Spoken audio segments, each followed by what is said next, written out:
Hello everyone, my name is Beth Stanifor Seamster and I am the Children's Ministry Coordinator at Whitewater Area Regional Ministry in Whitewater, Wisconsin.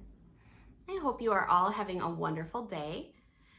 I am here to do my midweek family ministry lesson, and as you know, if you've been watching it all this year, we are talking about the theme, the Great Cloud of Witnesses. So exploring people in our past who have both loved God and then gone on to show God's love in the world.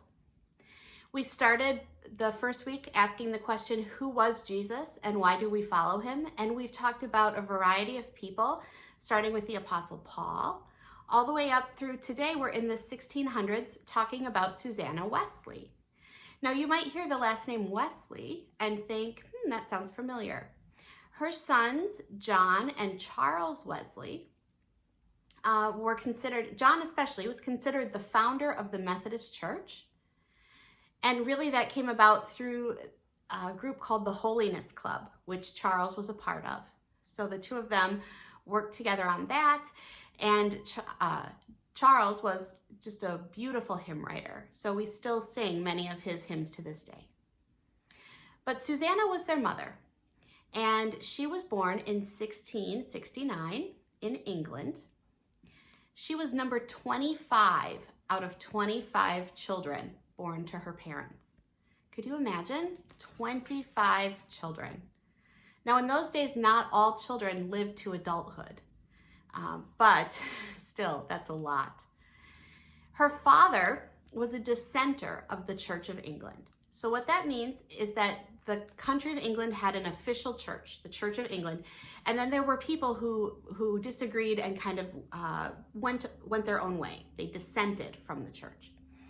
Well, her father was a dissenter, but at the age of 13, Susanna actually left her father's church and joined the Church of England. So that should tell us something about her. She is strong-willed. She was very determined. I would guess, if I had to guess, probably stubborn. I know lots of people like that. When they make their mind up about something, there's no changing it.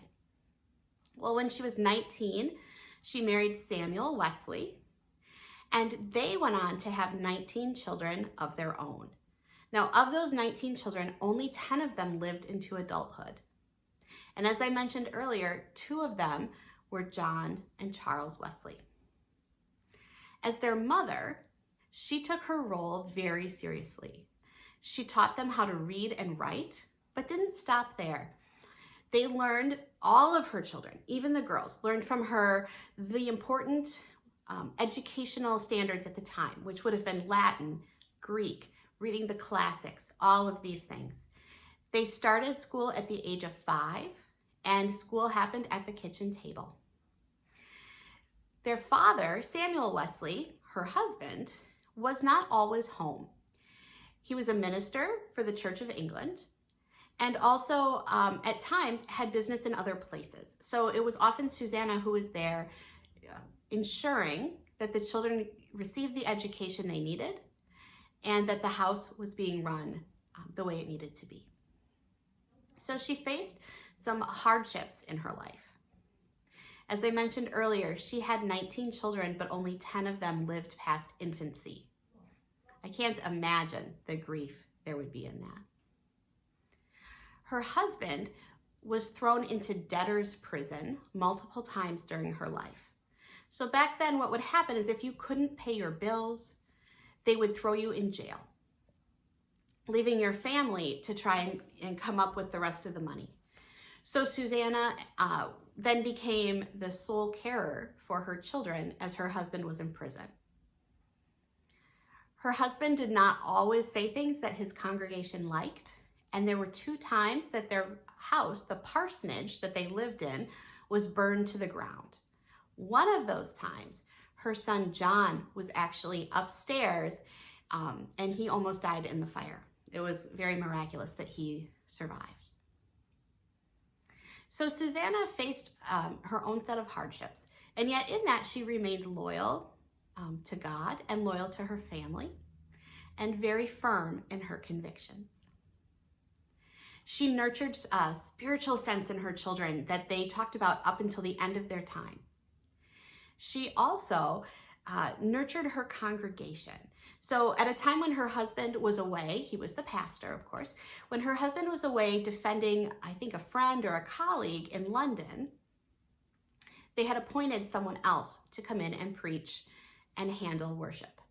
But Susanna found that this fill-in, this replacement, wasn't really meeting the spiritual needs of definitely her family, but most of the congregation.